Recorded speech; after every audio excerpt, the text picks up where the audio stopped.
اب وہ تشریف لا رہے ہیں، آئیے جن سے میری مراد شہنشاہ خطابت، مصلح قوم و ملت، عالم باعمل حضرت علامہ مولانا الحاج کاتب احمد صاحب اکبری۔ اب آئیے حضرت کا استقبال نعرہ تکبیر اور نعرہ رسالت سے کیجئے۔ نعرہ تکبیر، نعرہ تکبیر، نعرہ رسالت، نعرہ رسالت، نعرہ غوث، غوث کا دامن، بزرگان دین کا دامن، آل رسول کا دامن۔ کس شیر کی آمد ہے کہ رن کانپتا ہے، کس شیر کی آمد ہے کہ رن کانپتا ہے، رن تو ایک طرف چرخی افغان کانپتا ہے۔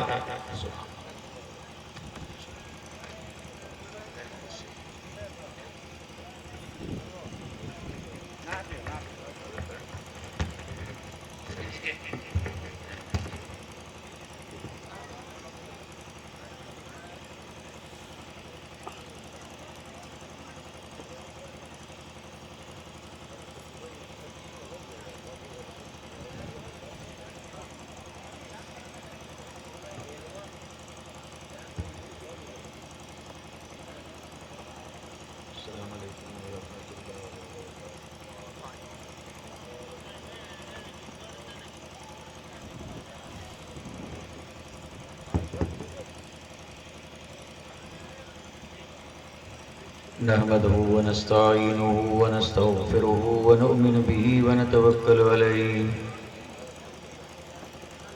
ونعوذ بالله من شرور أنفسنا ومن سيئات أعمالنا من يهده الله فلا مضل له ومن يضلله فلا هادي له ونشهد أن لا إله إلا الله وحده لا شريك له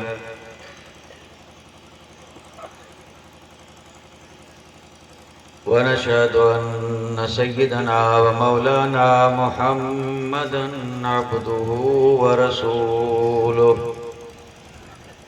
أما بعد فأعوذ بالله من الشيطان الرجيم بسم الله الرحمن الرحيم إن الدين عند الله الإسلام آمنت بالله صدق الله مولانا العظيم وصدق رسوله النبي الكريم ونحن على ما قال من الشاهدين والشاكرين والحمد لله رب العالمين كما قال الله تبارك وتعالى في عظمة شان حبيبه إن الله وملائكته يصلون على النبي يا أيها الذين آمنوا صلوا عليه وسلموا تسليما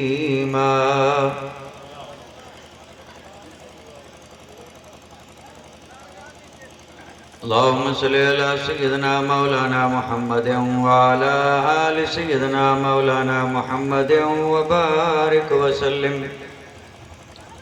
صلاة وسلاما عليك يا رسول الله صلاة وسلاما عليك يا حبيب الله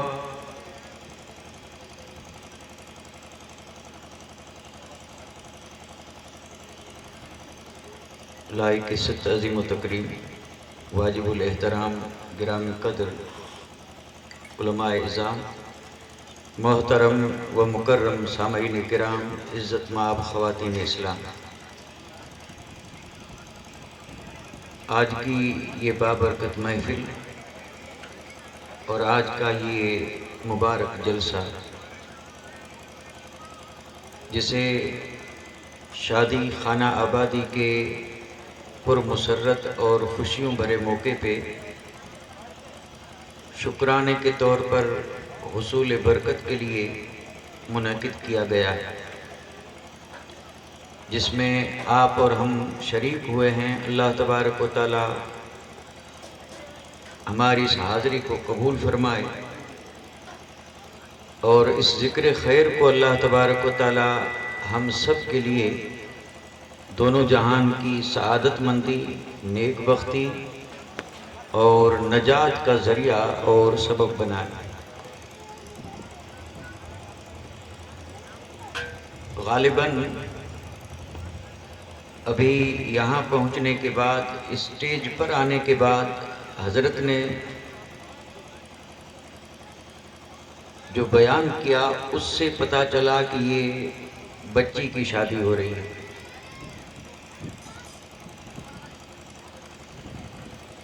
بچیاں اللہ کی رحمت ہیں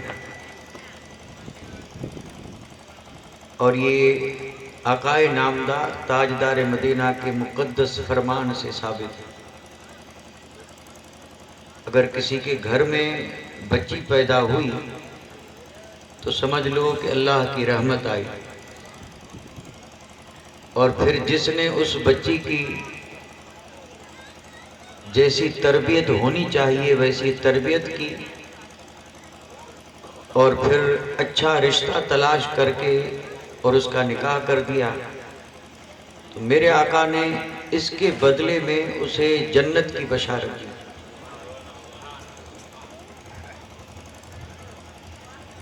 اللہ تبارک و تعالی ہر مومن کو بچی کو رحمت سمجھ کر کے اور اس کی پرورش کر کے اور اسے دینی تعلیم سے آراستہ اور پیراستہ کر کے اور کسی دیندار سے رشتہ کرنے کی توفیق رفیق عطا فرمائے۔ موقع اور محل کا لحاظ کرتے ہوئے میں نے قرآن مجید اور فرقان حمید کی بڑی مشہور اور معروف آیہ کریمہ آپ سامعین کی خدمت میں تلاوت کرنے کا شرف حاصل کیا ہے۔ ارشاد باری تعالی ہے، ان الدین عند اللہ الاسلام۔ اللہ تبارک و تعالیٰ کو پسندیدہ اور محبوب دین اگر کوئی ہے تو وہ اسلام ہے، جس سے مراد یہ ہے کہ دین اسلام ہی ہے، باقی کوئی دین نہیں۔ آج میں کوئی ولولہ انگیز خطاب یا تقریر یا کوئی پرجوش بیان نہ کرتے ہوئے جو کچھ بھی عرض کروں گا اس سے میرا مقصد یہ ہوگا کہ اللہ تبارک و تعالیٰ قبول فرمائے اور صاحب خانہ کے جائز مقاصد کو پورا فرمائے، اور اس بیان کی برکتیں اللہ تبارک و تعالیٰ ہم سب کو عطا فرمائے۔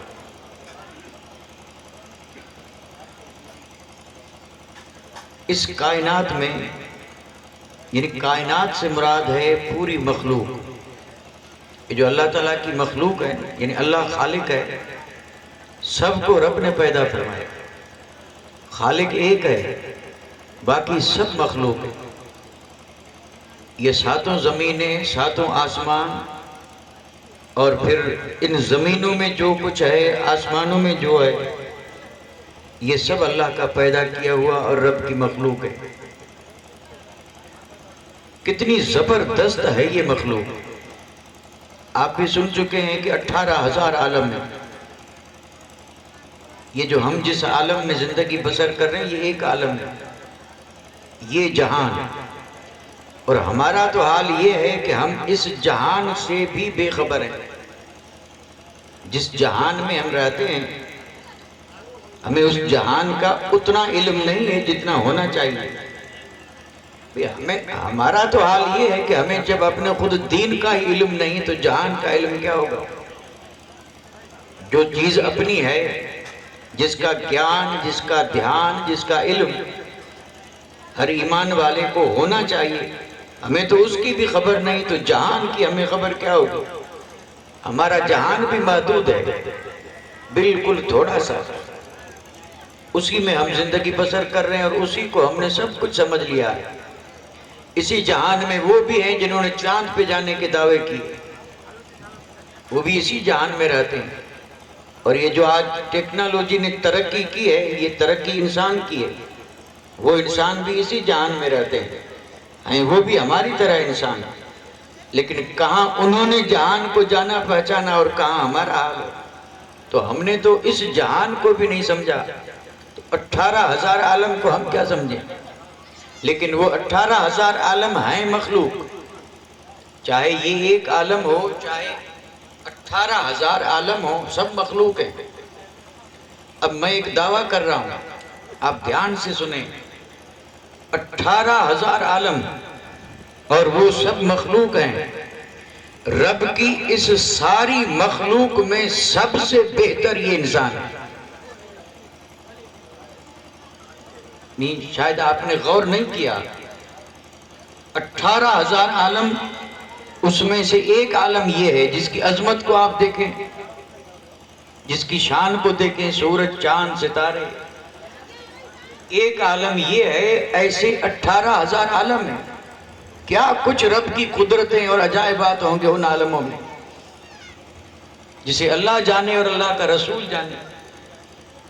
لیکن یہ فیصلہ قرآن مجید کا ہے کہ رب کی پوری مخلوق میں، کہ ساری مخلوق جو ہے، زمین اور زمین میں جو کچھ ہے وہ، آسمان اور آسمانوں میں جو ہے وہ، رب کی اس ساری مخلوق میں سب سے بہتر اور سب سے اعلیٰ اور سب سے افضل انسان ہے.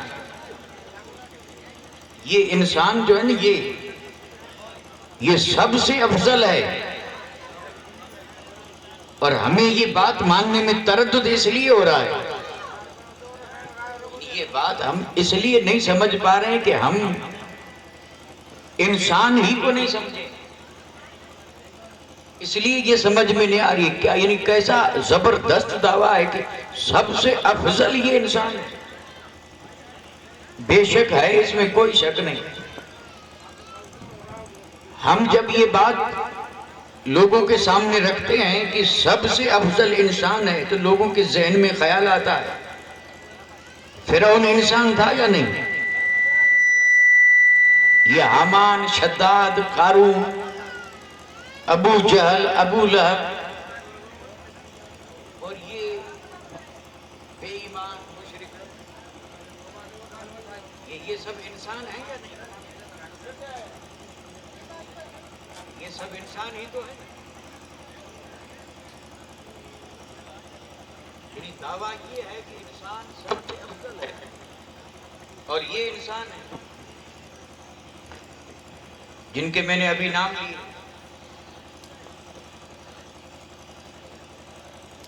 اور جن کے بارے میں ہم اور آپ سن چکے ہیں کہ کوئی ازلی کافر ہے، کوئی زمین میں دھسا دیا گیا، کسی پہ انسانوں کی، اللہ کی، ملائکہ کی ہر وقت لعنت برس رہی ہے. انسان ہیں اور کیا ہیں. تو اب بات کیسے سمجھ میں آئے؟ آپ بھی تو ذرا غور کریں. ایک طرف تو قرآن کا فیصلہ ہے کہ انسان سب سے افضل ہے. لقد کرمنا بنی آدم، یہ قرآن ہے، کرامت والا انسان ہے. لقد خلقنا الانسان فی احسن تقویم، یہ قرآن ہے. قرآن یہ فرما رہا ہے کہ انسان سب سے افضل ہے. اور انسانوں میں یہ ایسے انسان بھی تھے اور آج بھی ہیں، ابو جہل والے، ابو لہب والے، فرعونی، اس جماعت کے آدمی آج بھی موجود ہیں. اب بات سمجھ میں کیسے آئے؟ ایمان تو ہمارا ہے قرآن پر کہ بے شک انسان افضل ہے. اور انسانوں میں جب ایسے انسان دیکھتے ہیں کہ جنہیں دیکھ کے شیطان شرما جائے، یہ سب سے افضل کیسے ہوا؟ فرشتے بھی تو مخلوق ہیں، انسان فرشتوں سے بھی افضل ہے. اور انسانوں میں یہ انسان ہے، کیا یہ افضل ہو جائیں گے فرشتوں سے اور ساری مخلوق سے؟ بڑی پیچیدہ بات ہے، قابل غور بات ہے. اور اگر آپ کی سمجھ میں نہ آئی ہو تو ذرا پھر کوشش کروں کہ سمجھ میں آ جائے. قرآن کا فیصلہ انسان سب سے افضل. انسانوں میں ایسے ایسے انسان ہیں کہ جنہیں دیکھ کے شیطان شرما جائے. اب یہ افضل ہوئے کیسے سمجھ میں نہیں آ رہا ہے، آئے گا بھی نہیں، کیونکہ بات ہی ایسی ہے کہ یہ ایسے ایسے انسان موجود ہیں. اور قرآن کہہ رہا انسان سب سے افضل. تو قرآن نے کہا خبردار خبردار، تو ابھی سمجھا ہی نہیں ہے کہ قرآن انسان کسے کہہ رہا. تو جسے انسان سمجھ رہا ہے وہ شکل کا انسان ہے، حیوانوں سے بھی بدتر ہے، وہ انسان نہیں ہے. تو پھر انسان ہے کون؟ قرآن نے کہا انسان صرف وہی ہے جو صاحب ایمان ہے، اور وہ بے شک افضل ہے. اس میں کوئی شک نہیں، جو صاحب ایمان ہے وہ بے شک ساری کائنات سے افضل ہے. اور قرآن کی زبان میں رب کی بارگاہ میں انسان ہے ہی وہی جو صاحب ایمان ہے، وہی انسان ہے.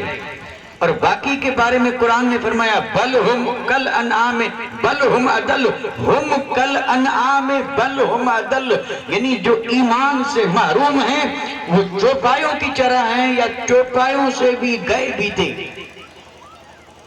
اب فیصلہ کیا ہوا کہ جو ایمان والا ہے نا، ایمان والا، اللہ اکبر الحمدللہ آپ اور ہم ایمان والے ہیں، اور پھر بھی اگر یہ چیز سن کر کے اور کوئی خوشی محسوس نہ ہو اور کسی قسم کی کوئی ہمارے اندر تبدیلی نہ آئے تو یہ بات قابل افسوس نہیں تو اور کیا. یعنی انسان سب سے افضل ہے، انسان سے مراد ہے صاحب ایمان. اتنا تو سمجھ میں آئے گا کہ نہیں بھئی؟ انسان پوری مخلوق میں سب سے افضل، بہتر، اچھا.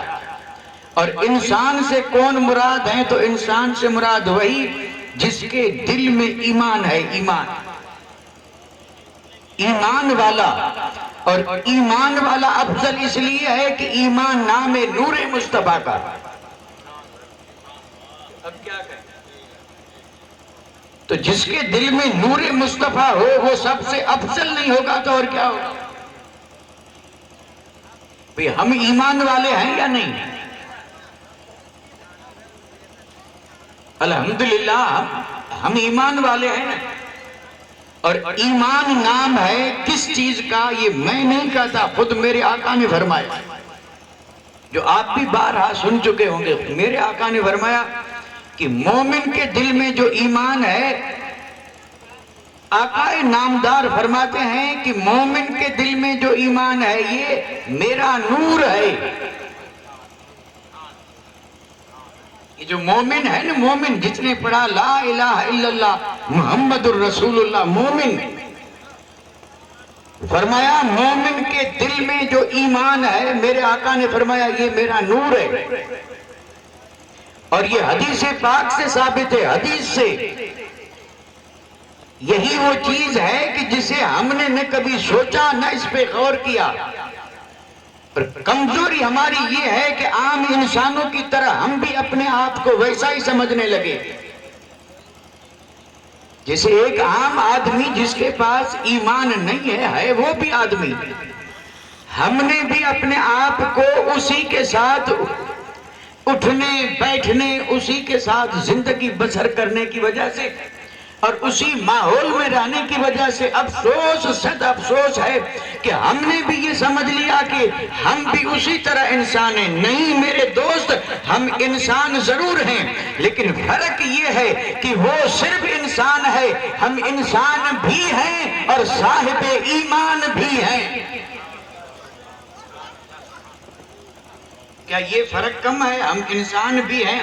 بھئی اس کے پاس جس کے پاس ایمان نہیں ہے وہ سب ایک طرف رکھو، اور جو ایمان والے ہیں وہ ایک طرف. وہ بھی انسان ہے، یہ بھی انسان ہے. دونوں میں فرق ہے کہ نہیں؟ فرق یہ ہے کہ اس کے پاس ایمان نہیں، اس کے پاس ایمان ہے. اور ایمان نام ہے نور مصطفیٰ کا. نور کی معنی کر دوں روشنی، سمجھانے کے لیے، ورنہ ہم کیا سمجھے نور کیا ہے. اتنا تو سمجھ سکیں کہ نور بمعنی روشنی. جیسے کہتے ہیں العلم نور، علم روشنی ہے، نور بمعنی روشنی. اب آپ مجھے بتائیں، ایک روشنی والا ہے ایک اندھیرے والا، کیا دونوں برابر؟ اندھیرا روشنی کیا کبھی برابر ہوئے؟ آپ کہیں گے نہیں. تو قسم رب کی، جیسے اندھیرا اور روشنی برابر نہیں، ویسے ایک انسان اور صاحب ایمان برابر نہیں. سوال ہی پیدا نہیں، یہ کود کر کے برابر ہو جائے تو یہ جانے اور اس کا کام جانے، یہ داڑھی مونچھ کر کے ان جیسا ہو جائے تو یہ جانے اور اس کا کام جانے، یہ انگریزوں کا لباس پہن کر کے ان جیسا ہو جائے تو یہ جانے اور اس کا کام جانے، یہ شادی کے موقع پہ رنڈیاں نچائے تو یہ جانے اس کا کام جانے، یہ ڈھول بجائے تو یہ جانے اس کا کام جانے۔ پر قرآن کا فیصلہ یہ ہے کہ خبردار، وہ انسان ہے، تو صاحب ایمان ہے، اس جیسا مت بن، تو صاحب ایمان ہے۔ صاحب ایمان ہے آپ نہیں سمجھیں گے، میں ذرا بتا دوں۔ لا الہ الا اللہ، ہمارا کلمہ جو ہے نا، لا الہ الا اللہ محمد الرسول اللہ، سینوں میں ہے یا نہیں؟ اسی کلمے سے تو مسلمان ہوئے یا نہیں؟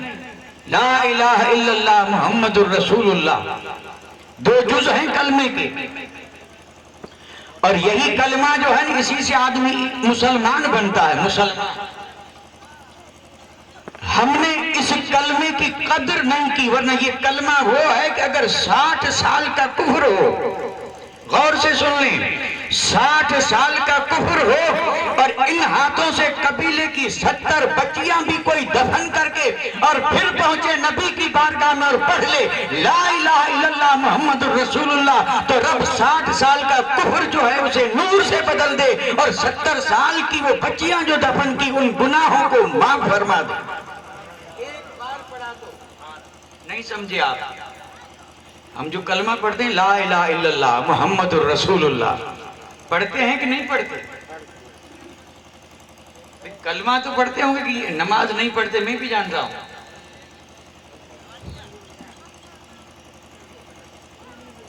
دیکھو بڑے افسوس سے یہ پوچھنا نہیں چاہیے ہو بھائی، نہیں پوچھنا چاہیے، میں نے پوچھ لیا، معذرت خواہ ہوں، لیکن جواب آیا نہیں۔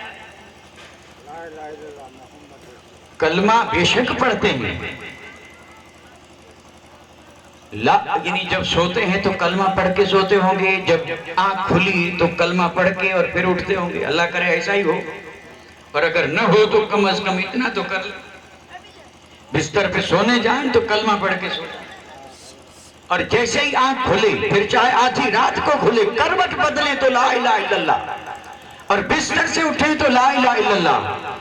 اور میں تو یہ کہہ دیتا ہوں کہ نماز نہیں ہے، روزہ نہیں ہے، حج نہیں ہے، زکوٰۃ نہیں ہے، ہماری کمزوری ہے، لیکن کم از کم اس زبان کو، اس کلمے کا تو عادی بنا لیں، پڑھتے رہیں، اٹھتے بیٹھتے سوتے جاگتے کام کرتے، کوئی منع کرنے والا نہیں، پڑھنے رہیں لا الہ الا اللہ محمد الرسول اللہ۔ قسم رب کی اگر زبان اس کی عادی بنے گی جنت میں جائیں گے، اتنا بھی نہیں کر سکتے، کوئی معمولی چیز ہے یہ کلمہ۔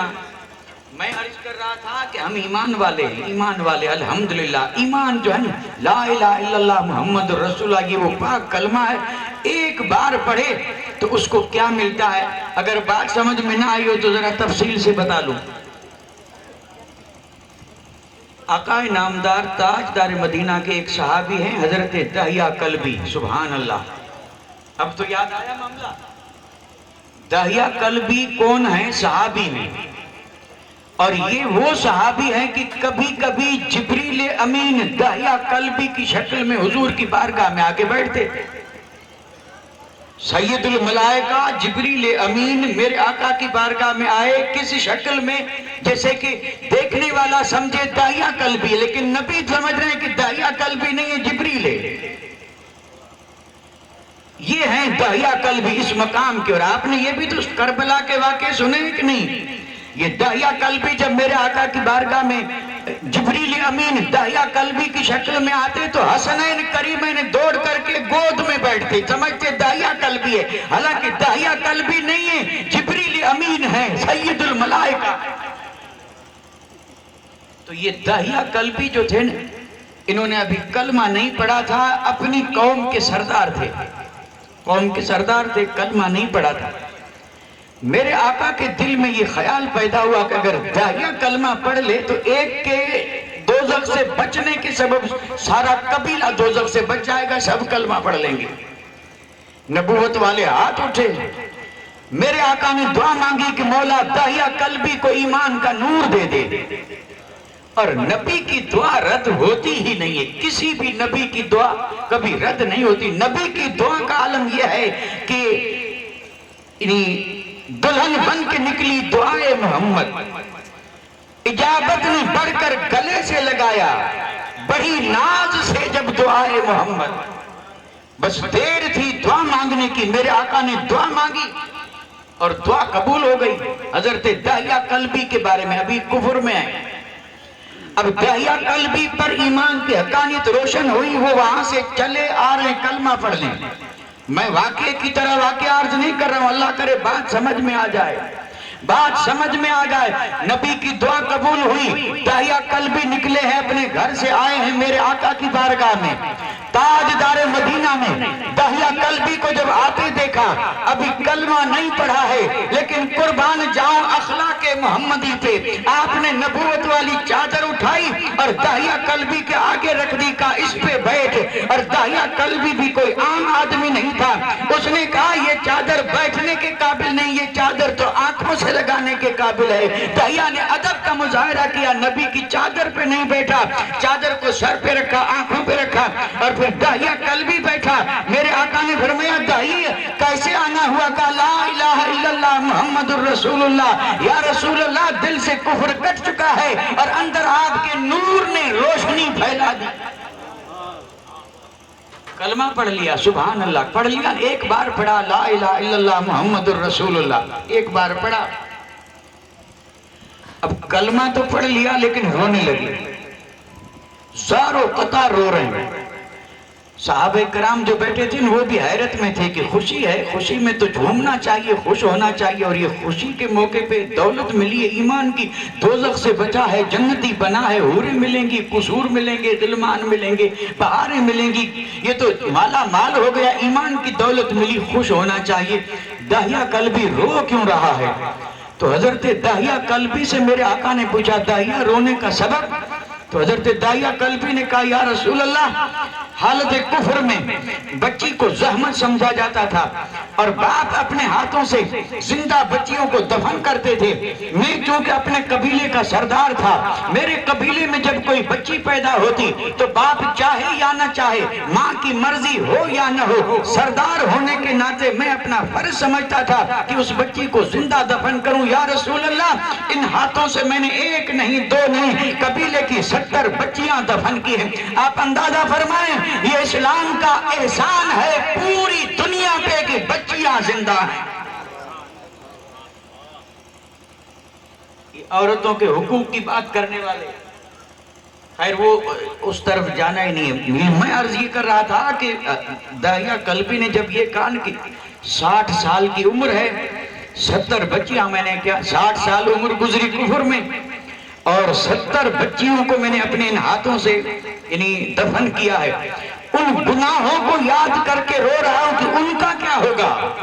کلمہ تو پڑھ لیا، غلام بھی آپ کا بن چکا، ایمان بھی مل چکا، لیکن وہ جو میرے گناہ ہیں جو میری آنکھوں کے سامنے اس طرح رقص کر رہے ہیں، یا رسول اللہ ان گناہوں کا کیا ہوگا؟ ابھی داہیہ نے درد ہی رکھا تھا کہ پروردگار عالم نے اپنے حبیب کے صدقے میں دوا بھیج دی، وہی نازل ہوئی، رب نے فرمایا میرے محبوب داہیہ کو کہہ دے کہ تو نے جو کچھ گناہ کیے تھے اور یہ جو کفر کے حال میں تیری زندگی جو بسر ہوئی تھی، جب تو نے ایک بار پڑھا لا الہ الا اللہ محمد الرسول اللہ، تو اس ایک بار پڑھنے سے رب نے سارے گناہ معاف کر دیے۔ یہ حدیث میرا یا کسی شیخ کا یا کسی بزرگ کا بیان نہیں ہے، یہ میرے آقا کی حدیث ہے، بڑی مشہور حدیث ہے، آپ نے بھی کئی بار الگ الگ انداز میں الگ الگ علماء سے آپ نے اسے سماعت فرمایا۔ میں یہاں صرف ایک سوال کرنے جا رہا ہوں، میرا اور کوئی مقصد نہیں ہے، مقصد اس کے بیان کرنے کا یہ ہے ایک بار کلمہ پڑھیں تو 60 سال کا کفر اور 70 بچیوں کا جو یہ دفن کرنے کا گناہ ہے یہ معاف ہو جائے۔ ایک بار کلمہ پڑھیں تو یہ اتنے گناہ معاف ہو جائیں، اور پھر اس بندے کا حال کیا جو کلمہ بھی پڑھے اور گناہ بھی کرے؟ آپ نے نہیں غور کیا؟ ایک بار کلمہ پڑھیں تو سارے گناہ معاف ہو گئے، معاف بری ہو گیا، اور جب تک بری نہیں ہوا تھا رو رہا تھا، کلمہ پڑھنے کے بعد احساس ہوا کہ ان گناہوں کا کیا ہوگا، رو رہے ہیں۔ ایک بار کلمہ پڑھا، گناہ معاف ہو گئے، اور ہم کلمہ بھی پڑھ رہے ہیں اور گناہ بھی کر رہے ہیں۔ اگر میرا یہ جو جملہ ہے کسی پہ بھاری ہو کہ گناہ کہاں کر رہے ہیں، ہم تھوڑے گناہ گار ہیں، تو اگر کسی کو ایسا ہو نا خیال، تو یہ اس لیے ہوتا ہے کہ ہم سمجھے نہیں کہ گناہ کیا ہے۔ ہم تو دو چار چیزوں کو ہی گناہ سمجھتے ہیں، بڑے مشہور ہیں، میں ان کا یا نام نہیں لوں گا، ہم سمجھتے ہیں وہی گناہ ہے، وہی گناہ نہیں۔ میں آپ سے پوچھوں، نماز نہ پڑھنا ثواب ہے یا گناہ؟ گناہ ہے نا۔ آج دن میں جس نے 5 نہیں پڑھی، اس نے یہ 5 بڑے گناہ کیے کہ نہیں کیے؟ نہیں کیے کیا؟ نہیں۔ جس نے نہیں پڑھی، آپ نے، میں نہیں کہہ رہا ہوں، یہ آپ ہی کی طرف سے جواب آیا ہے، نماز نہیں پڑھنا یہ ثواب ہے یا گناہ؟ تو آپ کی طرف سے جواب آیا گناہ۔ بے شک حق ہے، یہ بہت بڑا گناہ ہے، اور جس نے دن میں 5 نمازیں نہیں پڑھی، 5 بڑے گناہ کر دیے، اور کل پھر 5 نہیں پڑھے گا تو یہ 5 نہیں 10 ہو جائیں گے، اور پرسوں نہیں پڑھے گا تو یہ 15 ہو جائیں گے، اور پرسوں نہیں پڑھے گا تو 20 ہو جائیں گے، اور اگر 60 سال کی عمر میں نہیں پڑھے گا تو پھر یہ لاکھوں کی تعداد میں گناہ اس کے سر پہ آ جائیں گے۔ کلمہ بھی پڑھے اور گناہ بھی کرے، کیا یہ حد نہیں ہو گئی؟ کلمہ تو گناہوں کو مٹاتا ہے، اور یہ کتنا جری ہے کہ کلمہ بھی پڑھ رہا ہے، گناہ بھی کر رہا ہے۔ حد ہو گئی، حیرت کی بات ہے۔ حضرت داہیہ کلبی نے جب یہ کہا تھا کہ یا رسول اللہ اتنے سارے گناہ ہیں، میں نے اپنے ہاتھوں سے 60 میرے آقا نے فرمایا تیرا ایک بار کلمہ پڑھنا جو ہے نا، اس نے تیرے ان سارے گناہوں کو کیا کر دیا؟ معاف کر دیا۔ صرف اسی پہ بس نہیں، ہمارے پاس جو یہ انمول دولت ہے، لا الہ الا اللہ محمد الرسول اللہ، کتنی بڑی دولت ہے۔ حضرت موسیٰ کلیم اللہ علی نبینا علیہ السلام، جو کوہ طور پر جا کر کے رب سے کلام فرماتے تھے، سبحان اللہ، یہ ہے موسیٰ کلیم اللہ۔ ایک دن حضرت موسیٰ کلیم اللہ نے پروردگار عالم کی بارگاہ میں عریضہ پیش کیا کہ مولا، میں تجھے یاد تو کر رہا ہوں، اس میں کوئی شک نہیں، میں تیرا بندہ تجھے یاد کر رہا ہوں، اور تیری مجھ پہ ان گنت مہربانیاں، مولا میں یہ چاہتا ہوں کہ مجھے ایک ایسا کلمہ دے کہ میں اس سے تجھے یاد کروں، تو مجھے خاص کلمہ دے کہ وہ کلمہ پڑھتا رہوں اور تیری یاد ہوتی رہے۔ موسیٰ کلیم اللہ نے کلمہ مانگا کہ ایک ایسا کلمہ دے کہ میں ہر وقت اسے پڑھتا رہوں، تیرا ذکر ہوتا رہے، تیری یاد ہوتی رہے۔ رب نے ارشاد فرمایا کہ کلیم جب تیری آرزو ہے تو کلمہ دے رہا ہوں۔ رب نے کلمہ کون سا دیا؟ رب نے فرمایا کہ کلمہ پڑھتے رہو، لا الہ الا اللہ، لا الہ الا اللہ، لا الہ الا اللہ۔ حضرت موسیٰ کلیم اللہ کو جب یہ کلمہ ملا تو عرض کرنے لگے مولا میں تو یہ چاہتا تھا کہ کوئی نیا کلمہ، کوئی اونچا کلمہ، کوئی اس سے بھی الگ کلمہ ملے، یہ تو میرا امت ہی پڑھ رہا ہے، ہر امت پڑھ رہی ہے، لا الہ الا اللہ سب پڑھ رہے ہیں، اور میں بھی یہ پڑھوں۔ میں تو چاہتا تھا کہ کوئی اور۔ رب نے ارشاد فرمایا کلیم یہ وہ کلمہ ہے کہ اگر 7 زمینیں 7 آسمان ترازو کے ایک پلے میں رکھ دیے جائیں اور یہ ایک کلمہ ایک پلے میں رکھ دیا جائے تو وہ 7 زمینیں 7 آسمان ہلکے ہوں گے اور یہ ایک کلمہ سب پہ بھاری۔ یہ ایک کلمہ سب پہ بھاری، یہ حدیث ہے، یہ ایک کلمہ سب، یعنی زمینوں آسمانوں میں جو ہے سب پہ یہ بھاری۔ اچھا یہ کیوں بھاری ہے وہ ایک علمی بحث ہے، لیکن اگر آپ غور کریں تو بات سمجھنا کوئی مشکل نہیں۔ بھاری اس لیے ہے کہ اس میں اللہ کا نام ہے، لا الہ الا اللہ، اللہ کا نام ہے کہ نہیں؟ بتائیے اللہ سے بھاری اور کون ہوگا؟ زمین آسمانی چیز کیا ہے؟ جب اللہ کا نام ایک طرف ہے تو کوئی چیز اس سے بھاری ہو ہی نہیں سکتی، اور جہاں یہ نام آ جائے وہاں پھر کوئی چیز بھاری ہو ہی نہیں سکتی، نہیں ہو سکتی۔ قیامت کے دن ایک آدمی کو پیش کیا جائے گا، گناہگار میرے جیسا بدکار، اور اس کے پاس جو گناہوں کے دفتر ہوں گے 90، کتنے ہوں گے؟ 90 دفتر، 99، ایک کم 100، 99 دفتر گناہوں کے، 99 دفتر، اور ایک دفتر کی بڑائی جو ہے نا وہ جیسے زمین آسمان کے بیچ کا فاصلہ ہے، اتنے بڑے دفتر، 99 دفتر گناہوں کے۔ رب کی بارگاہ میں بندہ حاضر ہوا، 99 دفتر ہیں، اور اب اس بندے کا اس وقت حال کیا ہوگا؟ حال کیا ہوگا جس کے گناہ اتنے؟ اللہ اکبر!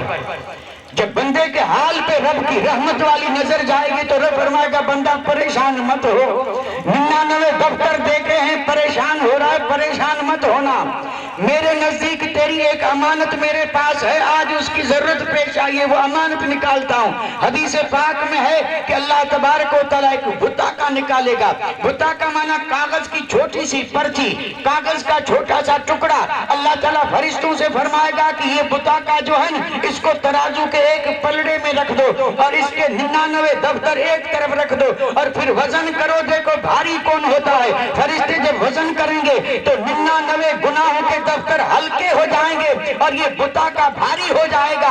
بندہ عرض کرے گا مولا اس میں تھا کیا؟ تو رب فرمائے گا اس میں وہی تھا جو صبح شام تو ورد کرتا رہا، لا الہ الا اللہ محمد الرسول اللہ، یہ وہی کلمہ ہے جو سب پہ بھاری۔ اس قسم کی حدیث میں تو الحمدللہ بہت ہے بھاری۔ دیکھو حضرت موسیٰ کلیم اللہ نے عرض کیا تو رب نے یہی کلمہ دیا اور فرمایا سب پہ بھاری۔ بندے کے جب اعمال تولے گئے 99 دفتر ہیں لیکن وہاں پر بھی یہ کلمہ بھاری ہے نا۔ اب میں ایک سوال پوچھوں گا، سنبھل کے جواب مت دیجیے گا، جواب میں دے دوں گا، سوال بھی میں کروں گا جواب بھی۔ کلمہ بھاری ہے یا نہیں؟ ساتوں زمین پر بھاری، ساتوں آسمان پر بھاری، 99 گناہوں کے دفتر پر بھاری، بھاری ہے نا کلمہ بھاری۔ اب میں سوال یہ پوچھ رہا ہوں کہ جس کے پاس بھاری چیز ہوگی وہ بھاری ہوگا یا ہلکا؟ جس کے پاس بھاری چیز ہو نا، بھاری جس کے پاس ہو، تو جس کے پاس وہ چیز ہے وہ بھاری ہوگا یا ہلکا؟ بھاری ہوگا نا کہ نہیں؟ یہ تو بھئی دنیاوی مشاہدے کی بات ہے نا۔ اب یہ بھی بات آپ اگر نہ سمجھ پا رہے ہیں تو کیا کیا جائے؟ بھاری چیز سے مطلب یہ ہے یا تو وزن میں بھاری ہو یا قیمت میں بھاری ہو۔ اگر کسی آدمی کے پاس یعنی سونا چاندی ہیرے جواہرات ہیں، مالدار ہے، ہلکا تو نہیں ہوگا نا۔ سب کی نظر میں وہ بڑا عزت والا کرامت والا بھاری ہوگا کیونکہ اس کے پاس چیز ہے جس نے اس کو بھاری بنا دیا۔ ورنہ آدمی تو وہ بھی انسانوں کی طرح ہے، بھاری چیز جس کے پاس ہوگی جتنی وہ چیز بھاری ہوگی وہ بھی اتنا ہی بھاری ہوگا، جتنا جس کے پاس مال ہوگا اتنا ہی وہ بڑا کہلایا جائے گا۔ اور اگر سمجھ میں نہ آئے تو ایک آدمی پہلے اپنا وزن کر لے، ترازو پہ جا کر کے وزن کر لے اور وزن کرے گا ہوگا 60 70 80 کلو کا، اور پھر ایک 20 25 وزن کی کوئی چیز کندھے پہ اٹھا لے، 20 کلو کی وزن کی کوئی چیز کندھے پہ اٹھا لے اور پھر ترازو میں جا کر کے اپنے آپ کو تولے، تو اگر پہلے وہ 60 تھا تو اب 80 ہوگا، کیونکہ وزن والی چیز 60 میں ہے تو اب یہ بھی وزن میں آ گئی اور یہ وزن والا ہو گیا۔ اب آپ اندازہ فرمائیے، ہم ہیں ایمان والے، ہمارے پاس ہے ایمان، ہمارے پاس ہے لا الہ الا اللہ محمد الرسول اللہ، اور جس کے بھاری ہونے اور وزنی ہونے کا میں نے ابھی ایک اشارہ کر دیا کہ یہ اتنا بڑا بھاری اور اتنی بڑی رب کی نعمت ہے، کتنا وزن ہے اس میں، زمین ایک طرف اور آسمان ایک طرف اور یہ کلمہ ایک طرف۔ اب آپ اندازہ فرمائیے یہ کلمہ جب ہمارے پاس ہے تو ہمیں بھی تو زمینوں اور آسمانوں اور ساری دنیا پہ بھاری ہونا چاہیے یا ہلکا؟ بھاری ہونا چاہیے۔ اچھا اب بھی سمجھ میں نہ آئے تو حضرت عمر تھے نا، حضرت عمر سب پہ بھاری تھے کہ نہیں؟ حضرت عمر کا نام سنا ہے کہ نہیں؟ امیر المومنین خلیفۃ المسلمین، دوسرے خلیفہ حضرت عمر بن خطاب، حضرت عمر بن خطاب کتنے بھاری تھے؟ بھاری اتنے تھے کہ رہتے تھے مدینے میں، شہر مدینہ میں۔ اس وقت دو بڑی طاقتیں تھیں، سپر پاور طاقتیں، ایک روم اور دوسرے ایران۔ روم کے بادشاہ کا لقب تھا کسرا، اور یعنی روم کے بادشاہ کا لقب تھا کسرا اور ایران کے بادشاہ کا لقب تھا قیصر۔ قیصر اور کسرا یہ اس وقت دو مہاستا بڑی طاقتیں تھی یا نہیں تھی؟ اسلام تشریف لایا، میرے آقا کا دور، سیدنا صدیق اکبر کا دور، پھر آیا فاروق اعظم کا دور، حضرت عمر مدینے میں کہاں بیٹھے؟ مدینہ منورہ میں، اور حضرت عمر مدینہ منورہ میں، قیصر اپنے مال میں کہاں پہ؟ روم میں قیصر اپنے محل میں اپنے تخت پہ بیٹھا ہے، باڈی گارڈ بھی ہیں، مجمع بھی، وزیر بھی، وزراء بھی، ملک بھی اپنا، کوئی خطرے کی بات نہیں۔ قسم رب کی اگر کسی نے بات میں اسی کے محل میں اسی کی مجلس میں صرف نام لے لیا، عمر بن خطاب نام سنتے ہی کانپنے لگا۔ قیصر جو ہے نا وہ صرف حضرت عمر کا نام سن کر کے، اور لکھا ہے کہ وہ خود نہیں اس کا تخت بھی کانپ جاتا تھا۔ یہ حضرت عمر کا نام تھا۔ بتائیے جس نام میں یہ اثر ہو اس ذات میں اثر کیا ہوگا؟ جس کے نام میں یہ اثر، یہ میں بھاری بتا رہا ہوں، بھاری عمر کتنے بھاری ہے، عمر پورے اس تخت و تاج پر بھاری ہے، عمر مدینے میں ہے اور نام لیا جائے تو تخت بھی کانپے اور تخت والا بھی کانپے۔ یہ کمال عمر کا نہیں تھا، یہ کمال لا الہ الا اللہ محمد الرسول اللہ کا تھا، جس کا اقرار خود حضرت عمر نے کیا تھا۔ یہ جو کمال تھا نا بھئی، حضرت عمر کے کمال تو عجیب و غریب ہے۔ وہ اتنے بھاری تھے کہ اگر کسی گلی سے آ رہے ہوتے اور سامنے شیطان آتا نا تو شیطان کی مجال نہیں تھی کہ اس گلی سے آئے، وہیں سے گلی بدل دیتا، سامنے آنے کی بھی ہمت نہیں تھی۔ اور حضرت عمر اتنے بھاری تھے کہ اگر زمین میں زلزلہ آئے اور حضرت عمر اپنے درے کو زمین پہ مار کے کہا دیں کہ زمین ہلنا بند کر دے، کیا عمر نے تجھ پہ انصاف نہیں کیا؟ زمین کا ہلنا بند ہو جائے۔ اس سے بھی کوئی بھاری حضرت عمر بیٹھے ہیں مدینہ منورہ میں اور وہاں پر دریائے نیل مصر میں خشک ہو جائے اور حضرت عمر یہاں سے دریا کے نام خط لکھیں کہ اگر اپنے ارادے سے چلتا تھا تو ہمیں تیری پرواہ نہیں، اور اگر رب کے حکم سے چلتا تھا تو عمر کا جب حکم پہنچے تو پانی جاری ہو جانا۔ خط پہنچا تھا، نیل جاری ہوا جو آج تک جاری ہے، کیونکہ عمر سب پہ بھاری ہے، سب پہ بھاری ہے۔ کتنے بھاری تھے، دیکھو بھاری تھے، یہ سب بھاری ہونے کی علامتیں ہیں۔ کتنے بھاری تھے، بادشاہوں پہ بھاری، ملک پہ بھاری، لشکر پہ بھاری، ہواؤں پہ بھاری، آگ پہ بھاری، ہوا پہ بھاری، زمین پہ بھاری۔ عمر ایک ہے لیکن سب پہ بھاری، اور آج ہم کروڑوں کی تعداد میں لیکن سب سے ہلکے۔ حضرت عمر فرماتے ہیں، دیکھو ابھی حضرت عمر کی شان کا یہ عالم تھا نا، حضرت عمر خود فرماتے ہیں،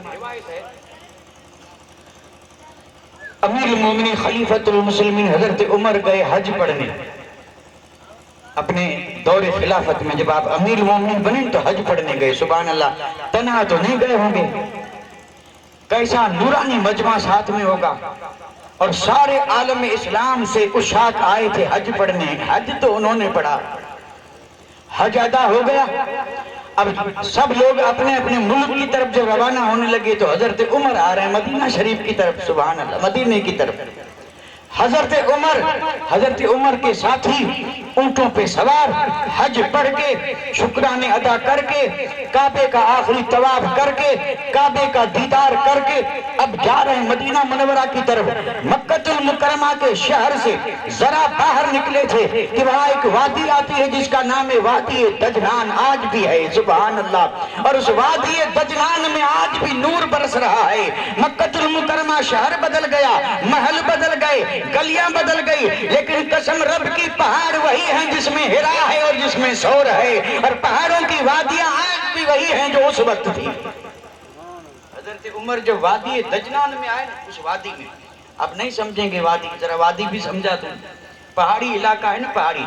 آج ہم جس کو یہاں ندی بولتے ہیں، ندی، وہاں عرب میں ندی کو وادی بولتے ہیں۔ کیوں وادی بولتے ہیں؟ ادھر بھی پہاڑ، ادھر بھی پہاڑ، اور بارش جب برستی ہے تو دونوں پہاڑوں کا پانی نیچے گرتا ہے اور دونوں کے بیچ میں بہتا ہے، اور بہنے سے جو وہ زمین ہے وہ دھل کر کے اتنی صاف ہو جاتی ہے جیسے قسم رب کی اس زمین میں سے نور پھوٹ رہا ہے، سفید زمین، سفید۔ اور وہ وادی ہے، کہیں کہیں تھوڑے تھوڑے بوٹے ہیں، کہیں پانی جمع ہے، اور برسات کے موسم میں وہاں سے پانی بہتا ہے۔ ہم ندی کہیں، عرب وادی کہتے ہیں، لیکن دو پہاڑوں کے بیچ میں، اور یہ جگہ ہوتی تھی جہاں پر عرب اپنے اونٹ اور اپنی بکریاں چرایا کرتے تھے، کبھی پہاڑوں پر اور کبھی ان وادیوں میں۔ اور وہاں کے اونٹ اور بکریاں بھی کیا شان والے ہیں، میں نے خود دیکھا، غار ثور میں پہاڑ کی چوٹی پہ اونٹ پھر رہے تھے، اور غار ہرا پہ جب گئے تو وہاں پہاڑ کے آدھے حصے پہ بکریاں چل رہی تھی۔ حیرت میں ہے کہ ان کے پاؤں نہیں پھسلتے، یہ بکریاں گرتی نہیں، اور بڑے مزے سے وہاں پر وہ پتے چن چن کے کھا رہی تھی۔ تو پتا چلا کہ ہم اپنی بکریوں پہ انہیں قیاس نہ کریں، ہم اپنے اونٹوں پہ قیاس نہ کریں۔ ہماری بکریاں اور ہیں اور ملک عرب کی بکریاں اور ہیں۔ ملک عرب وہ ہے جسے نسبت ہے نبیوں کے نبی کی ذات سے۔ حضرت عمر جب دجنان کی وادی میں پہنچے نا، قافلہ زبردست تھا، صحابہ کرام تھے، سبحان اللہ۔ اب سواری پہ جا رہے تھے، اچانک رکے، اور آپ نے جب اپنے اونٹ کی مہار کو جھٹکا دیا، اونٹ رک گیا۔ تو چونکہ آپ تو امام تھے، اب کس کی مجال ہے کہ آگے بڑھے؟ اس وقت نہیں، شریعت کا قاعدہ بھی یہی کہ قوم امام کے پیچھے چلے، قوم امام کے پیچھے چلے۔ اور آج حال یہ ہے کہ امام قوم کے پیچھے چلے، بالکل الٹا ہو گیا، بالکل الٹا۔ ایک دور تھا جب جو امام کہے قوم اسے تسلیم کر لیتی تھی، اور آج تو امام ایک منٹ آگے پیچھے نماز میں بھی نہیں کر سکتا، حالانکہ کام اسی کا، لیکن کہتے ہیں اس سے کیوں نہیں پوچھا، اس سے کیوں نہیں پوچھا، لو اب اس سے پوچھیں اس سے پوچھیں تو امام وہ ہے یا امام یہ ہے؟ حد ہو گئی۔ حضرت عمر نے جب جھٹکا دیا، اونٹ رک گیا، قسم رب کی، پیچھے جتنے بھی تھے ان میں سے کسی کے اونٹ نے ایک قدم بھی آگے نہیں بڑھایا، سب نے جھٹکا دیا، سب کے اونٹ رک گئے، وادی میں اونٹ رک گئے، قافلہ رک گیا۔ اور لوگ سمجھ نہیں پا رہے تھے کہ یہاں کیوں رکے، کوئی سبب نہیں، کوئی یعنی کارن اور سبب نہیں، آپ نے اچانک اونٹ روک دیا، سبب کیا ہے؟ اب لوگ ہمت کس کی ہو جو حضرت عمر سے پوچھے؟ لوگوں نے کافی دیر کے بعد کسی نے ذرا آگے بڑھ کے دیکھا تو دیکھا حضرت عمر تو رو رہے۔ اب اور حیرت بڑھ گئی کہ حضرت عمر نے قافلہ روک دیا، ہم سب رک گئے اور خود بھی رکے، اور اب اونٹ پر بیٹھے ہیں اور زاروں قطار رو رہے ہیں، آخر وجہ کیا ہے؟ لیکن ہمت کس کی کہ حضرت عمر سے پوچھے؟ کافی دیر کے بعد کسی نے کہا ذرا امیر المومنین سے ادب سے پوچھ تو لوگ روتے کیوں ہیں، ادب سے پوچھ لو کہ آپ روتے کیوں ہیں۔ کسی نے آگے بڑھ کے پوچھا کہ امیر المومنین آپ کے رونے کا سبب کیا ہے؟ مہربانی فرما کے بتا دیں، ہمیں درد ہو رہا ہے، آپ کا رونا ہم سے دیکھا نہیں جاتا، کیوں رو رہے ہیں؟ آپ کو تو خوش ہونا چاہیے کیونکہ حج پڑھ کے اور مدینہ جا رہے ہیں۔ حضرت عمر نے فرمایا سنو، میں یہ چیز نہیں بتاتا، لیکن جب تم نے اصرار کیا ہے تو اب سن لو، میں روتا اس لیے ہوں، مجھے رونا اس لیے آیا کہ جو سامنے درخت ہے، لوگوں نے کہا ہاں درخت ہم دیکھ رہے ہیں۔ فرمایا میں اپنے خیال میں جا رہا تھا، اس وادی سے خیال میں جا رہا تھا، میرے ذہن میں شہر مدینہ تھا، لیکن جب اس درخت کے پاس آیا اور اس درخت پہ نظر پڑی تو میرا پیچھا جو ہے نا وہ مجھے یاد آ گیا، بچپن یاد آ گیا، جوانی یاد آ گئی، اسلام سے پہلے کا دور یاد آ گیا۔ حضرت عمر نے فرمایا میرے آقا نے اعلان نبوت نہیں فرمایا تھا، اس سے پہلے کی بات ہے، میں بالکل نوجوان تھا، چڑھتی نوجوانی، میرا باپ خطاب مجھے 50 اونٹ دے کر کے اس وادی میں بھیجتا، کبھی 10 کبھی 20 10 20 50 اونٹ دے کے میرا باپ مجھے اسی وادی میں بھیجتا اور کہتا کہ عمر خبردار کوئی اونٹ ادھر ادھر بھاگ کر کے اور گم نہ ہو جائے، اونٹوں کی حفاظت کرنا، اونٹوں کو ایک ساتھ رکھنا، بکھرنے مت دینا۔ حضرت عمر نے فرمایا مجھے یاد ہے میں اونٹ لے کر کے اس وادی میں آتا تھا اور پھر اونٹ ایسے آوارہ ہوتے تھے، ادھر سے ہانکتا تو ادھر بھاگ جاتے، ادھر سے ادھر اونٹ بکھر جاتے۔ ایک دن اسی طرح اونٹ بکھر گئے تھے، اچانک میرے باپ خطاب آ گئے اور جب اونٹوں کو بکھرا ہوا دیکھا تو خطاب ہی تھا۔ فرمایا مجھے پکڑ کر کے اور ایک تھپڑ لگائی اور کہا کہ تجھے حیرت کی بات ہے خطاب کا بیٹا ہو کر کے 50 اونٹ پہ قبضہ نہیں کر سکتا۔ حضرت عمر نے فرمایا کہ میں اسلام سے پہلے جوان تھا، پہلوان تھا، میرے مقابل کا کوئی نہیں تھا، لیکن 50 60 اونٹ 20 25 اونٹ میرے قبضے میں نہیں رہتے تھے، ادھر سے بھاگوں تو ادھر بھاگ جائیں، ادھر سے ہانکوں تو ادھر بھاگ جائیں۔ اس پر میرے باپ نے مجھے ڈانٹ بھی پلائی تھی، اور آج جب میں اس میدان میں پہنچا ہوں تو ایک تو مجھے وہ زمانہ یاد آیا جب عمر صرف عمر تھا، اور آج مجھے یہ زمانہ یاد آیا کہ عمر مصطفیٰ کا غلام عمر ہے۔ اس وقت 50 اونٹ قبضے میں نہیں تھے، آج 25 لاکھ مربع میل پہ عمر کا قبضہ ہے، اور یہ صدقہ ہے لا الہ الا اللہ محمد الرسول اللہ کا۔ عمر بھاری تھا کہ نہیں؟ لیکن عمر بھاری کب ہوا؟ عمر کو بھاری اسی کلمے نے کیا، اور کلمے کے تقاضوں نے کیا، اسی دین نے کیا، اور اسی دین کی اتباع اور اتباع نے کیا۔ ورنہ حضرت عمر فرماتے ہیں میں وہی ہوں، میں وہی خطاب کا بیٹا ہوں، میں وہی عمر ہوں، لیکن جب تک نبی کی غلامی میں نہ آیا، جب تک میں نے وفا کو نہیں اپنایا، تب تک میں 5 اونٹ بھی نہیں سنبھال سکتا تھا، اور جب میں نے کلمہ پڑھ کے میں نبی کا غلام بنا ہوں تو 25 لاکھ مربع میل کی ہر چیز میری غلام ہے، ہر چیز میری، یعنی میں نبی کا غلام ہوں تو ہر چیز میری غلام ہے۔ اور اس جگہ پہ اگر کوئی نبی کا غلام نہ بن کے نفس کا غلام بنے تو پھر یہ سب کا غلام، سب میں کیسے کیسے آتے ہیں، نام نہیں لوں گا۔ یعنی اگر یہ نبی کا غلام بن جائے تو سب اس کے غلام، سب، ہر چیز اس کی غلام، ہر چیز، قسم رب کی، پتھر بھی غلام، آگ بھی غلام، ہوا بھی غلام، شیر بھی غلام، درندے بھی غلام، پرندے بھی غلام، اپنے بھی غلام، بیگانے بھی غلام۔ سمجھ میں نہ آئے تو بغداد چلے جائے، اور بغداد دور پڑے تو اجمیر چلے جائے۔ نبی کا جو غلام ہوتا ہے سب اس کے غلام ہے، اور جب اس غلامی سے کوئی نکلا تو یہ سب کا غلام ہے۔ یہ اجازت دے تو کہہ دوں، اگر یہ نبی کی غلامی سے نکلا تو سب کا غلام، حتیٰ کہ بیوی کا بھی غلام۔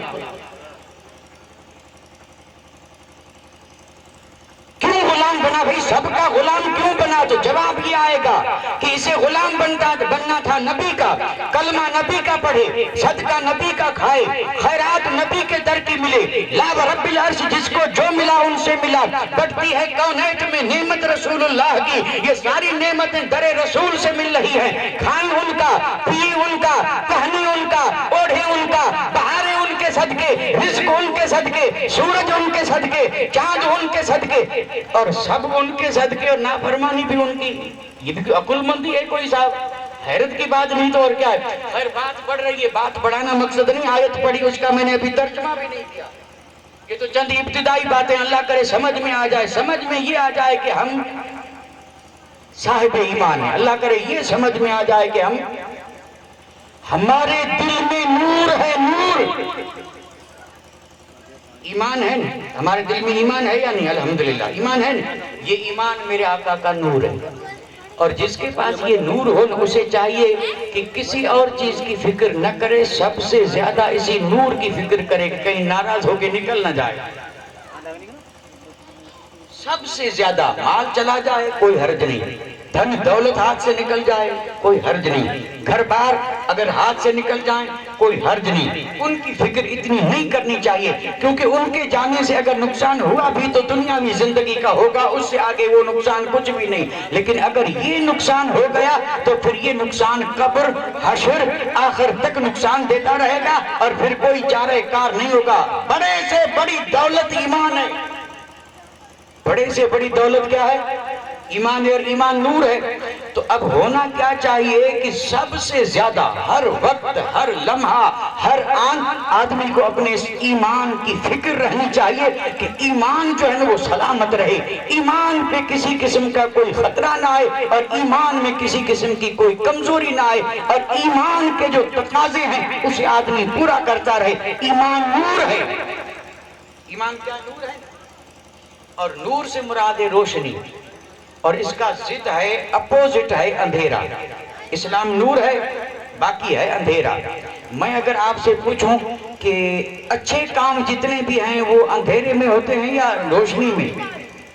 اچھے کام جو ہیں، اور اگر نہ بھی ہوں تو آدمی روشنی کر کے پھرتا کہ لوگ دیکھیں، اس کے لیے باقاعدہ انتظام کیا جاتا ہے۔ ذرا سا بھی اچھا کام ہے تو لوگ اس کا بڑا چرچا کرتے ہیں، اور اس کو اجالے میں، اجالے میں جو بھی کام ہو سمجھ لو وہ کام اچھا ہی ہے، اور جتنے بھی برے کام ہیں جتنے، وہ سب کس میں ہوتے ہیں؟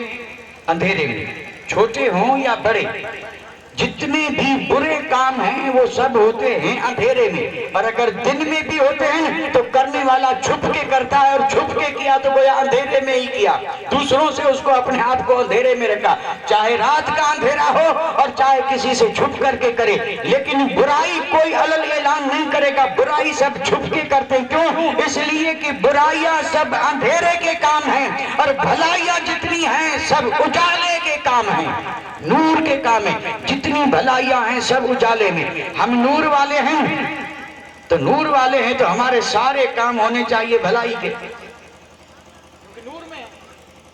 اور اگر نور میں رہ کر کے اور پھر اندھیروں والے کام کریں تو نور کہاں گیا؟ اندھیرے میں تو برا ہی ہوتا ہے نا، ہم ہیں نور والے، تو نور والے ہو کر کے اگر وہی کام کریں جو اندھیروں والے کر رہے ہیں، تو میں صرف یہ پوچھ رہا ہوں کہ جب اندھیرے والے کے کام کر رہے ہیں تو تمہارا نور کہاں گیا؟ نور میں تو یہ کام ہو ہی نہیں سکتے۔ سوچنے کی بات ہے، اس لیے عرض کر رہا ہوں کہ بڑی دولت دی ہے رب نے بن مانگے دی، مانگنے سے نہیں دی، نبیوں نے مانگی تھی، ہم نے مانگی نہیں۔ نبیوں کے نبی کا امتی ہونا یہ کوئی معمولی اعزاز نہیں ہے، اگلے نبی دعا مانگتے رہے کہ مولا نبی مت بنا، تیرے محبوب کا امتی بنا۔ حضرت موسیٰ نے کہا مولا مجھے نبی مت بنا، تیرے آخری نبی محمد رسول اللہ کا امتی بنا۔ وہ نبی نہ بن کر کے امتی بننے کی دعائیں مانگے، ہم نے نہیں مانگی، باپ دادا نے نہیں مانگی، پر دادا نے نہیں مانگی، اکھڑ لکھڑ دادا نے نہیں مانگی، بن مانگے رب نے وہ نعمت ہمیں دے دی، نبی کا نور دے دیا۔ اور پھر بھی ہم قدر نہ کریں تو اب اللہ توفیق دے، مولا کریم کرم فرمائے کہ مولا جب تو نے یہ دولت دی ہے تو اس کی قدر کی بھی توفیق تو ہی دے، ہم جو کمزور ٹھہرے، ہم نے پہچان پا رہے ہیں، اس کی قدر کر پا رہے۔ مولا جب تیرے حبیب کے صدقے میں ہمیں اپنے نبی کے نور سے منور کر دیا ہے تو مولا کریم اسی نبی کے وسیلے سے ہمیں اسی نور کی روشنی میں زندگی بسر کرنے کی توفیق دے۔ ہم سے کوئی بھی اندھیرے والوں کا کام سرزد نہ ہو، اندھیرے والوں کا کوئی کام ہم سے کبھی سرزد نہ ہو، ہم کریں تو کام وہی کریں جو نور والوں کا کام ہے، ایمان والوں کا کام ہے۔ تو یہ اللہ کا بہت بڑا کرم ہے کہ پروردگار عالم نے ہمیں اتنی عظیم نعمت عطا کی۔ اب اگر یعنی وقت جو ہے نا، وقت کسی کا انتظار نہیں کرتا اور وقت کا لحاظ رکھنا بھی بہت ضروری ہے۔ میں نے جو آیت پڑھی تھی، اب میں یہ چاہتا ہوں آپ ذرا مجھے اجازت دے دیں تو بڑے ایک یعنی جتنا ہو سکے اتنا مختصر کر کے میں آپ کو سمجھا دوں۔ ان الدین عند اللہ الاسلام، یعنی اللہ تبارک و تعالیٰ کا پسندیدہ دین جو ہے نا وہ اسلام، اسلام دین جو ہے نا یہ پسندیدہ ہے۔ اب دین کیا ہے؟ دین کسے کہتے ہیں؟ ہم سے اگر کوئی پوچھے کہ دین کسے کہتے ہیں تو ہم دو چار چیزوں کے نام لے لیں گے اور کہیں گے یہ دین ہے۔ نہیں، دین میں تین چیزیں آتی ہیں، تین، ان میں سے ایک کا نام اسلام ہے، ایک کا نام ایمان ہے اور ایک کا نام احسان ہے، اور ان تینوں کے مجموعے کا نام دین ہے۔ تینوں کا مجموعہ سمجھ رہے ہیں؟ یعنی تینوں کو اکٹھا کر لو، ملا لو۔ اب یہ تین چیزیں کیا ہیں؟ اسلام کیا ہے؟ تو اسلام یہ ہے، سنو، اسلام ہم کہتے ہیں ہم مسلمان ہیں، ہمارے پاس اسلام ہے۔ اب اسلام کیا ہے؟ تو اسلام یہ ہے، اللہ ایک ہے، محمد اس کے رسول ہیں، اور پھر تو نماز پڑھے، تو روزہ رکھے، تو حج کرے، تو زکوٰۃ دے، یہ ہے اسلام۔ اسلام کیا ہے؟ کلمہ پڑھنا۔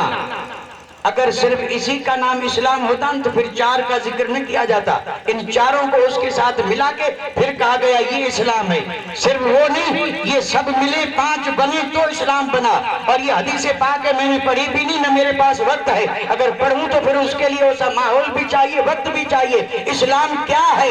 میرے آقا سے پوچھنے والے نے پوچھا تھا کہ یا رسول اللہ اسلام کیا ہے؟ میرے آقا نے فرمایا اسلام یہ ہے، تشہد ان لا الہ الا اللہ ان محمد رسول اللہ ان تقیم الصلاۃ تؤتی الزکات تصوم رمضان تحج البیت ان استطاع الیہ سبیلا. میرے آقا نے فرمایا اسلام یہ ہے کہ تو گواہی دے کہ اللہ ایک ہے اور محمد اس کے رسول ہیں اور اس کے بندے ہیں. اور اسلام یہ ہے کہ تو نماز پڑھے. اسلام یہ ہے کہ تو روزے رکھے.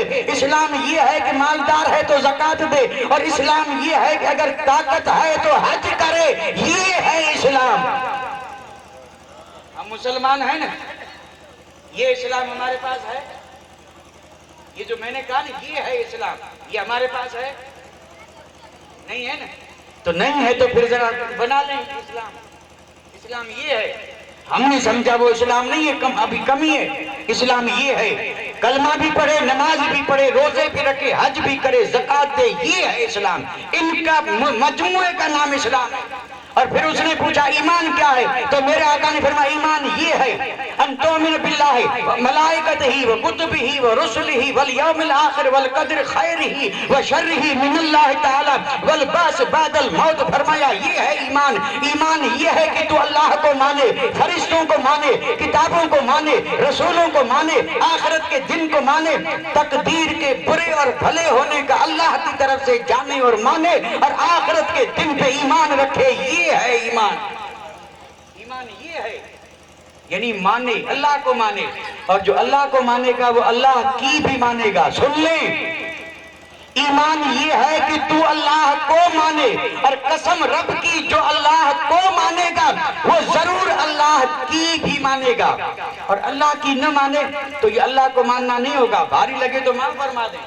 ہم کہتے ہیں نا ہم اللہ کو مانتے ہیں, اللہ کو تو مانتے ہیں لیکن اللہ کی بات مانی.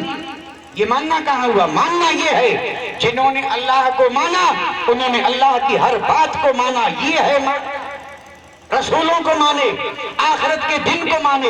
ہم نے آخرت کے دن کو مانا, ہم کہیں گے ہاں ہم نے مانا. اگر ہم نے مانا ہوتا تو آخرت کے لیے تیاری بھی کر دیں. ماننے کا دعویٰ کر رہے ہیں اور تیاری ذرا بھی نہیں ہے تو کہاں مانا؟ اگر مانا ہوتا تو پھر یہ آنکھ جو ہے نا کبھی خشک نہیں رہتی, یہ آنکھ آنسوؤں سے تر رہتی, اور یہ کبھی ہنستے مسکراتے نظر نہ آتا. آخرت کے خوف میں پگھلتا جاتا اور اسے وہ مرحلے یاد آتے کہ میری منزلیں کتنی مشکل ہیں اور ان سب منزلوں کو پار کر کے جنت میں جانا ہے. ماننا یہ نہیں ہے جو ہم مان رہے ہیں. مانا تھا جنہوں نے, ان کا حال یہ تھا کہ علی کی ایک نماز قضا ہوئی, علی رو رہا ہے. یہ ماننا ہے. یہ بھی کوئی ماننا ہے 60 سال کی نمازیں گئی اور کوئی فکر نہیں اور پھر کہیں ہم مان رہے ہیں. دوست ماننا اس کا نام نہیں ہے. مانا تھا صحابہ کرام نے تلواروں کے سائے میں بھی نمازیں پڑھی تھی, جھنکاریں تھی, تیر برس رہے تھے, اور تیر برس رہے تھے تو انہوں نے اپنی جان پیاری نہیں تھی, نماز پیاری تھی. اورنگزیب عالمگیر, اورنگزیب ہندوستان کا نامور بادشاہ, 50 سال حکومت کی. بادشاہ بھی تھا, ولی بھی تھا, تہجد گزار تھا. تہجد گزار بادشاہ. ایسے بھی بادشاہ تھے جن کی کبھی عصر کی 4 جو سنتیں ہیں وہ قضا نہیں ہوئی. آج ہمارے پاس وقت نہیں ہے. تمہارا کون سا اتنا بڑا کاروبار ہے؟ وہ بادشاہی بھی کرتے تھے اور نماز ایک بھی نہیں چھوڑی. اس سے بڑھ کر کے اور کون ہوگا کام کاج والا؟ اب یہاں کہتے ہیں وقت نہیں ہے, فرصت نہیں ہے. قربان جاؤں تیرے اس کام میں فرصت نہیں ہے. وہ بادشاہ تھے, ملک سنبھال رہے تھے, اور پھر بھی ان کو فرصت ملی اور اس کو فرصت نہیں ہے سنت پڑھنے کی. اورنگزیب عالمگیر جو ہے نا, اورنگزیب, یہ آخری بات ہے, گھبرائیے گا نہیں. اور یہ کوئی تقریر بھی نہیں ہے, یہ تو صاحب خانہ نے جو یہ محفل سجائی ہے نا, رحمت کو دعوت دینے آئے ہیں. اللہ رحمت برسائے. یہ دعوت ہے اللہ اور اس کے رسول کی رحمت کو. اور انشاءاللہ جس گھر میں بھی یہ محفلیں سجتی ہیں تو گویا کہ وہ محفل ہے ہی اس لیے کہ مولا سب کو جہاں دعوت دی ہے تو اس غریب نے تیری رحمت کو بھی دعوت دی ہے. رحمت آ جائے اور برسے. رحمت کو دعوت ہے, کوئی سمجھے یا نہ سمجھے. لوگ ان محفلوں سے بے خبر ہیں. یہ محفل اور کچھ نہیں. جیسے ہم اپنے دوست کو, اپنے اعزا اقربا کو کنکو پتری بھیجتے ہیں نا, دعوت نامہ, کہ میرے گھر میں باہر آئیے, تم ضرور آنا. میرے گھر میں شادی کا موقع آیا ہے, دوست تم ضرور آنا. تو دوستوں کو, احباب کو جہاں دعوت دی ہے تو ایمان کا تقاضا ہے کہ اللہ اور اس کے رسول کی رحمت کو بھی دعوت دیں. تو بزرگوں نے فرمایا وہاں کنکو پتری نہیں لکھی جائے گی, وہاں فون نہیں کیا جائے گا, ان کے نام پہ محفل سجا, رحمت آ جائے گی اور برسے گی. معمولی محفلیں نہیں ہیں. میں عرض کر رہا تھا اورنگزیب کی بات. اورنگزیب عالمگیر کے وقت میں ایک قلعہ فتح نہیں ہو رہا تھا. میں قلعے کا بھی نام نہیں لوں گا. کئی دنوں تک حملہ کیا, قلعہ فتح نہیں ہو رہا. دشمن بڑا طاقتور, قلعے کی فصیل پہ تیروں کی برسات, آگے کون بڑھے. کئی دنوں تک جنگ ہوتی رہی. عالمگیر خود اس کی کمان کر رہا ہے. یہ نہیں کہ بادشاہ محل میں عائش کرے اور سپہ سالار کو کہے تو جا کے جنگ کر. یہ تو ان کا کام ہے, مسلمان کا, مجاہد کا کام یہ تھوڑا ہے. مجاہد سب سے آگے رہتا ہے. اورنگزیب بادشاہ تھا لیکن کمان خود کر رہا تھا, ساتھ تھا لشکر کے. قلعہ فتح نہیں ہو رہا ہے. کئی دنوں کے بعد, محنت کے بعد, مشقت کے بعد, کئی قربانیوں کے بعد, ایک دن انہوں نے صبح کی نماز پڑھی, دعا مانگی. کہا مولا ہماری ہمت ٹوٹ چکی ہے, اب تیرے حبیب کے صدقے میں مدد دے. اب دعا مانگ کر کے انہوں نے جو لشکر کو حکم دیا حملہ کرنے کا, تو دن بھر حملہ ہوا. عصر کا وقت جب ہوا تو قلعے کی دیواریں پھٹنے لگی. قلعے کی دیواریں پھٹی. دشمن نے دیکھا اب دیواریں گریں گی تو یہ اندر آ جائیں گے, کھلبل مچ گئی. دیوار گری, ادھر سے دیوار گری, ادھر سے گری. قلعہ فتح ہونے والا ہے. نعرہ تکبیر لگے, قلعہ فتح ہوا. کئی دنوں کی مدد کے بعد قلعہ فتح ہو رہا ہے. دشمن میں بھی بھگدڑ مچ گئی. اور اسی خوشی میں ایک دیوانے کو کیا سوچی, دن غروب ہونے کے قریب تھا, قلعہ فتح ہونے کے قریب ہے. کئی دنوں کی مشقت کے بعد فتح سامنے مسکرا رہی ہے, کامیابی سامنے نظر آ رہی ہے. خوشی میں عصر کا وقت تھا, کسی نے اذان دے دی. اب جب اذان دی تو اورنگزیب نے کہا چھوڑو قلعے کو, پڑھو نماز. میں تاریخ کے حوالے سے بات عرض کر رہا ہوں. اذان جب ہوئی تو اورنگزیب عالمگیر نے کہا نہیں, اب چھوڑو اس جنگ کو اور اس قلعے کو. آواز آئی ہے میرے رب کی کہ حی علی الصلاۃ. رب نے پکارا ہے. اللہ اکبر. دم زدن میں تیر پھینکے گئے, تلواریں پھینکی گئی, تیمم کیا گیا, مصلی بچھایا گیا, اور پھر نماز ہو رہی ہے اس میدان میں. صفیں بند گئی. اورنگزیب بھی صف میں کھڑا ہے, اور جو لشکر کا امام تھا وہ آگے مصلی پہ کھڑا ہے. عصر کی 2 رکعتیں پڑھنی ہیں. دشمن نے جب یہ منظر دیکھا حیرت میں پڑ گیا. دشمن کے سپہ سالار نے کہا کہ موقع اچھا ہے, یہ 2 رکعت نفل پڑھیں گے, تب تک ہم ان میں سے بڑے بڑے جو ہیں ان کو چن لیں گے. سب سے زیادہ جو تیر انداز ہیں وہ میرے قریب آئے, جس کا نشانہ کبھی خطا نہ کرے وہ میرے قریب آئے. اب وہ سالار جو ہے نا وہ دیوار پہ ہے, وہ دشمن دیوار پہ ہے, تیر انداز قریب ہے. اس نے کہا ایک کام کر, مصلی پہ جو بھی آئے اس کے سینے کو نشانہ بنا کے تیر چلا, وہ گرے گا تو ان میں ہمت ہے کہ گرتے ہی دوسرا اس کی جگہ پہ آئے گا. تو گراتے جانا, وہ آتے رہیں گے. یہ صرف بیان کرنے کی بات نہیں, قسم رب کی حقیقت ہے. حقیقت ہمیں جان پیاری ہے اس لیے سمجھ میں نہیں آتی. انہیں ایمان پیارا تھا, انہیں اسلام پیارا تھا, انہیں نماز پیاری تھی. دشمن کی طرف سے امام جو کھڑا تھا, تیر آیا, سینے میں پیوست ہوا, خون کا فبارہ نکلا, امام گرا, اور جو اس کے پیچھے تھا وہ آگے بڑھ کر کے مصلی پہ کھڑا ہو گیا, اور اس نے تیر مارا, یہ بھی گرا اور یہ گرا, تو پھر ادھر سے دوسرا آگے بڑھا. اب وہ گرتے جا رہے ہیں اور ہٹا کر کے دوسرے بڑھتے جا رہے ہیں, بڑھتے جا رہے ہیں. آدھی سب ادھر خالی ہو گئی, آدھی سب ادھر خالی ہو گئی. بڑھتے بڑھتے اب جب تھوڑی دیر ہوئی کوئی نہیں بڑھا, یعنی اتنے شہید ہو گئے, انبار لگ گئے. بڑھتے بڑھتے تیر آ رہے ہیں اور تیر کھا رہے ہیں, اور پھر شہید ہوتے جنت میں جا رہے ہیں. اب جو دشمن نے دیکھا تھوڑی تاخیر ہوئی تو دشمن نے سمجھا گھبرا گئے. مجاہد کوئی نکلا نہیں, اس سے پہلے اورنگزیب خود مصلی پہ. بادشاہ وقت اورنگزیب جس کے وقت میں افغانستان سے لے کے اور چین تک پورے بھارت کی باغ جس کے ہاتھ میں تھی, یہ ولی صفت بادشاہ دیکھا بڑھنے میں تاخیر ہوئی ہے. مصطفیٰ کا غلام اتنا دیر کیوں کر رہا ہے؟ بادشاہ نے یہ نہیں سوچا کہ میری بادشاہی کا کیا ہوگا, اس ملک کا کیا ہوگا, اس راج کا کیا ہوگا. بادشاہ نے نہیں دیکھا مصطفیٰ کے غلام کی شان پہ آنچ آ رہی ہے, دھبانے لگے, اسلام کے چہرے پہ دھگانے لگے. آگے بڑھ کے مصلی پہ جب کھڑا ہوا تو سپہ سالار دشمن ضرور تھا, بے عقل نہیں تھا. وہ جو سپہ سالار تھا نا وہ دشمن ضرور تھا, بے عقل نہیں تھا. اس لیے بزرگوں نے کہا کہ نادان یعنی نادان دوست سے عقل مند دشمن اچھا. نادان دوست سے عقل مند دشمن اچھا. وہ اسی لیے کہا گیا وہ عقل مند تھا, دشمن تھا, موقع اچھا تھا. لیکن جب بادشاہ آیا تو اس نے تیر انداز سے کہا رک جا, کہا خبردار اب تیر مت چلانا. تیر مت چلانا. تو انہوں نے کہا اب تیر کیوں نہ چلائیں, موقع تو اب ہے. کہا نہیں, اب تیر نہیں چلے گا, اب تیر کی جگہ پہ میرا دل ان کے قدموں میں ہوگا. دروازے کھول دیے اور سپہ سالار آ کر کے اورنگزیب کے قدموں میں سر رکھے کہا تھا قسم رب کی آج پتا چلا کہ تو بھی سچا, تیرا دین بھی سچا, تیرا نبی بھی سچا.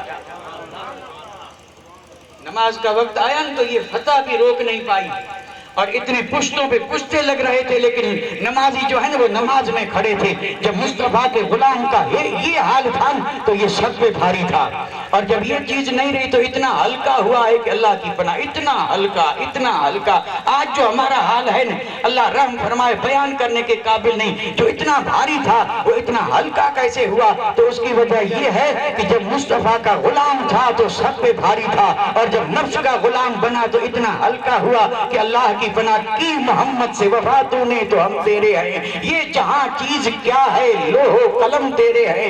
اے بندے تو مصطفیٰ کا غلام بن جا, ہر چیز تیری غلام. اور اگر یہ نہ ہو سکا تو پھر تو سب کا غلام بن جائے گا. اللہ تعالیٰ اپنے حبیب کے صدقے میں ہمیں توفیق رفیق عطا فرمائے کہ رب نے ہمیں جو بڑا انعام اور احسان کر کے ایمان جیسی دولت دی ہے, نور دیا ہے, نور محمدی ہمارے سینے میں ہے. ہم اس نور کی قدر بھی کریں, اور نور سینے میں ہے تو کوئی کام ایسا نہ کریں جو اس نورانی اور اس روشنی کے خلاف ہو. خیال رہے دل میں نور ہو اور شراب کے قریب جائے.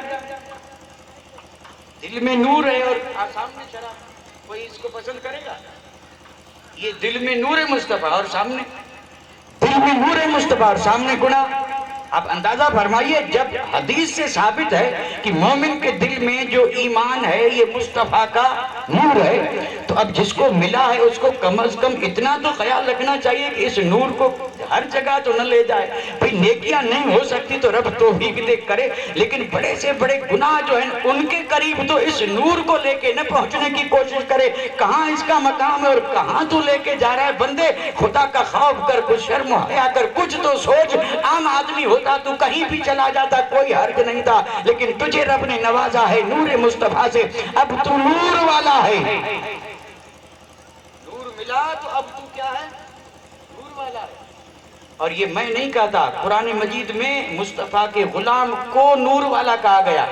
جو مومن ہے نا, مومن قیامت کے دن جب آئیں گے تو اللہ تعالیٰ نے فرمایا یوم تر المومنین تسعی نورہم بین ایدیہم و بایمانہم. فرمایا کہ قیامت کے دن مومن جب میدان محشر میں اندھیروں میں آئیں گے تو مومنوں کا نور جو ہے نا وہ ان کے آگے بھی ہوگا, دائیں بھی ہوگا, اور یہ نور میں چل رہے ہوں گے. ان کا نور, یہ بشر, یہ خاکی, یہ اندھیرے والے, لیکن جب پڑھا لا الہ الا اللہ محمد الرسول اللہ تو یہ یہاں بھی نور والے ہیں, قبر میں بھی نور والے ہیں, اور حشر میں اٹھیں گے تو بھی نور والے. لیکن شرط یہ ہے کہ زندہ بھی رہیں بن کے نور والے. اندھیروں سے بھاگیں, اندھیرے والوں سے بھاگیں, اندھیرے والوں کے کام نہ کریں, کام وہی کریں جو نور والوں کا ہے. تو انشاءاللہ جہاں جہاں بھی رہیں گے اندھیرے اسے دیکھ کر کے بھاگیں گے, اور یہ جہاں بھی رہے گا نور میں رہے گا. وما علینا الا البلاغ وآخر دعوانا ان الحمدللہ رب العالمین.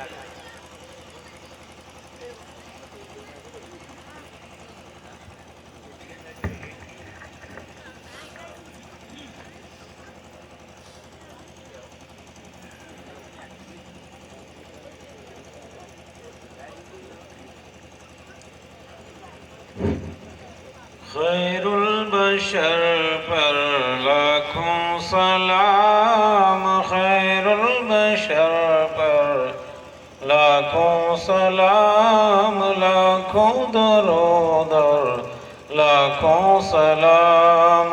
خیر البشر پر لاکھوں سلام, خیر البشر پر لاکھوں سلام.